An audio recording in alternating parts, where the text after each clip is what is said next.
I just did something I've never done before.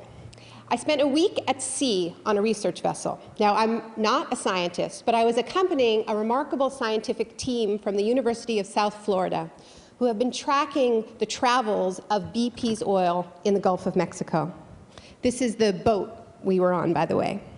The scientists I was with were not studying the effect of the oil and dispersants on the big stuff, the birds, the turtles, the dolphins, the glamorous stuff. They're looking at the really little stuff that gets eaten by the slightly less little stuff that eventually gets eaten by the big stuff. And what they're finding is that even trace amounts of oil and dispersants can be highly toxic to phytoplankton, which is very bad news because so much life depends on it. So contrary to what we heard a few months back about how 75% of that oil sort of magically disappeared and we didn't have to worry about it, this disaster is still unfolding. It's still working its way up the food chain. Now, this shouldn't come as a surprise to us. Rachel Carson, the godmother of modern environmentalism, warned us about this very thing back in 1962. She pointed out that the control men, as she called them, who carpet bomb towns and fields with toxic insecticides like DDT, were only trying to kill the little stuff, the insects, not the birds. But they forgot this: the fact that birds dine on grubs, that robins eat lots of worms, now saturated with DDT. And so robin eggs failed to hatch, songbirds died en masse, towns fell silent. Thus the title, Silent Spring. I've been trying to pinpoint what keeps drawing me back to the Gulf of Mexico, because I'm Canadian and I can draw no ancestral ties. And I think what it is that I don't think we have fully come to terms with the meaning of this disaster, with what it meant to witness a hole ripped in our world, with what it meant to watch the contents of the earth gush forth on live TV 24 hours a day for months. After telling ourselves for so long that our tools and technology can control nature, suddenly we were face to face with our weakness, with our lack of control, as the oil burst out of every attempt to contain it. Top hats, top kills, and most memorably, the junk shot, the bright idea of firing old tires and golf balls down that hole in the world. But even more striking than the ferocious power emanating from that well was the recklessness with which that power was unleashed, the carelessness, the lack of planning that characterized the operation from drilling to cleanup. If there is one thing BP's watery improv act made clear, it is that as a culture, we have become far too willing to gamble with things that are precious and irreplaceable, and to do so without a backup plan, without an exit strategy. And BP was hardly our first experience of this in recent years. Our leaders barrel into wars, telling themselves happy stories about cakewalks and welcome parades. Then it is years of deadly damage control, Frankensteins of sieges and surges and counterinsurgencies, and once again, no exit strategy. Our financial wizards routinely fall victim to similar overconfidence, convincing themselves that the latest bubble is a new kind of market, the kind that never goes down. And when it inevitably does, the best and the brightest reach for the financial equivalent of the junk shot, in this case, throwing massive amounts of much-needed public money down a very different kind of hole. As with BP, the hole does get plugged, at least temporarily, but not before exacting a tremendous price. We have to figure out why we keep letting this happen, because we are in the midst of what may be our highest stakes gamble of all, deciding what to do or not to do about climate change. Now, as you know, a great deal of time is spent in this country and around the world inside the climate debate on the question of what if the IPCC scientists are all wrong? Now, a far more relevant question, as MIT physicist Evelyn Fox Keller puts it, is what if those scientists are right?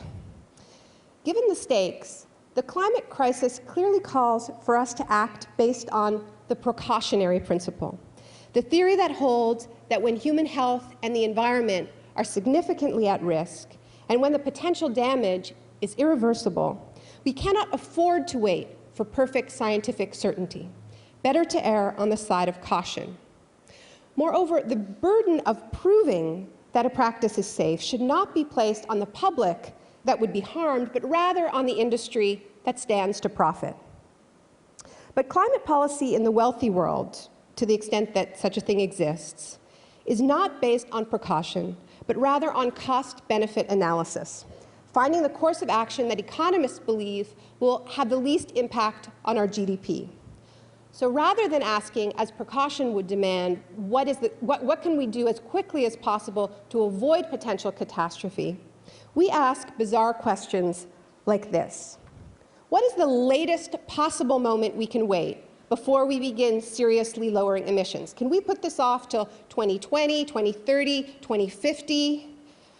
Or we ask, how much hotter can we let the planet get and still survive? Can we go with 2 degrees, 3 degrees, or where we're currently going, 4 degrees Celsius? By the way, the assumption that we can safely control the Earth's awesomely complex climate system as if it had a thermostat, making the planet not too hot, not too cold, but just right, sort of Goldilocks style, this is pure fantasy, and it's not coming from the climate scientists. It's coming from the economists imposing their mechanistic thinking on the science. The fact is that we simply don't know when the warming that we create will be utterly overwhelmed by feedback loops. So once again, why do we take these crazy risks with the precious? A range of explanations may be popping into your mind by now, like greed. This is a popular explanation, and there's lots of truth to it, because taking big risks, as we all know, pays a lot of money. Another explanation that you often hear for recklessness is hubris. And greed and hubris are intimately intertwined when it comes to recklessness. For instance, if you happen to be a 35-year-old banker taking home 100 times more than a brain surgeon, then you need a narrative, you need a story that makes that disparity okay. And you actually don't have a lot of options. You're either an incredibly good scammer, and you're getting away with it, you've gamed the system, or you're some kind of boy genius the likes of which the world has never seen. Now, both of these options, the boy genius and the scammer, are going to make you vastly overconfident, and therefore more prone to taking even bigger risks in the future. By the way, Tony Hayward, the former CEO of BP, had a plaque on his desk engraved with this inspirational slogan: "What would you attempt to do if you knew you could not fail?" Now, this is actually a popular plaque, and this is a crowd of overachievers, so I'm betting that some of you have this plaque. Don't feel ashamed. You know, putting fear of failure out of your mind can be a very good thing if you're training for a triathlon or preparing to give a TED Talk. But personally, I think people with the power to detonate our economy and ravage our ecology would do better having a picture of Icarus hanging from the wall, because maybe not that one in particular, but I want them thinking about the possibility of failure all the time. So we have greed, we've got overconfidence / hubris, but since we're here at TED Women, let's consider one other factor that could be contributing in some small way to societal recklessness. Now, I'm not going to belabor this point, but studies do show that as investors, women are much less prone to taking reckless risks than men, precisely because, as we've already heard, women tend not to suffer from overconfidence in the same way that men do. So it turns out that being paid less and praised less has its upsides, for society at least. The flip side of this is that constantly being told that you are gifted, chosen, and born to rule has distinct societal downsides.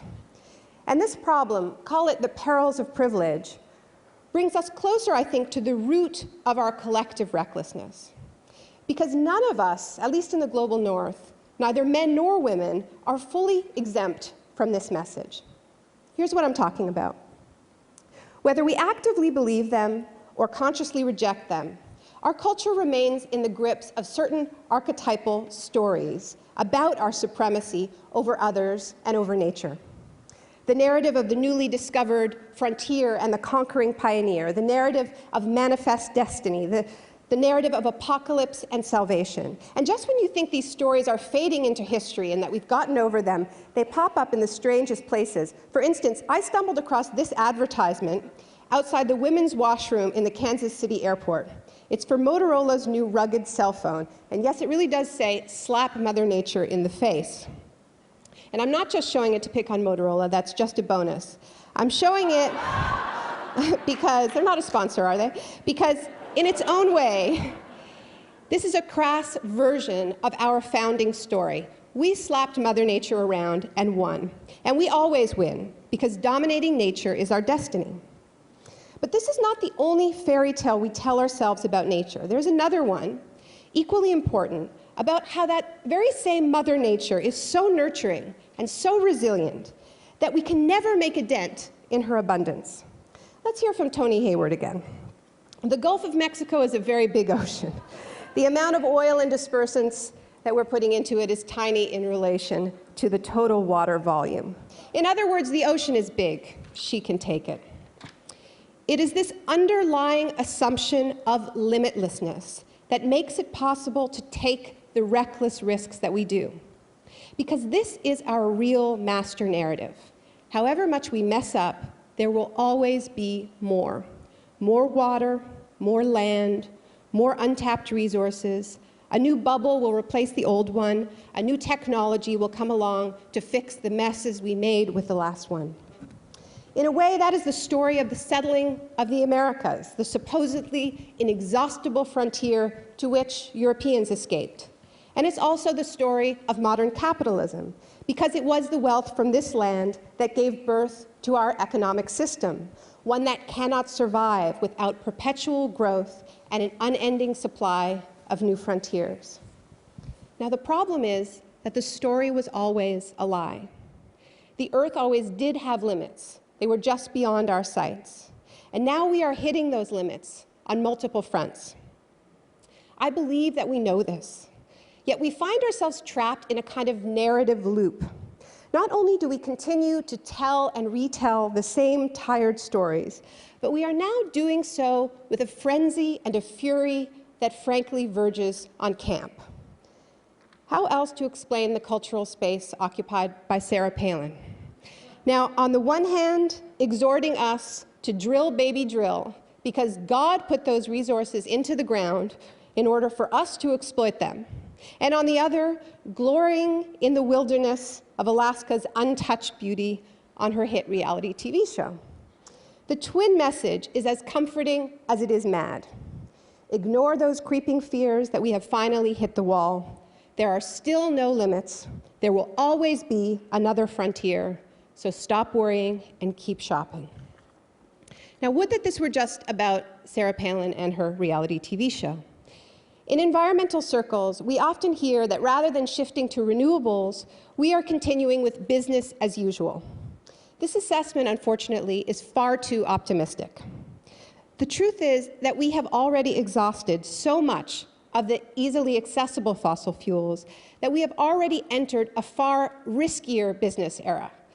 The era of extreme energy.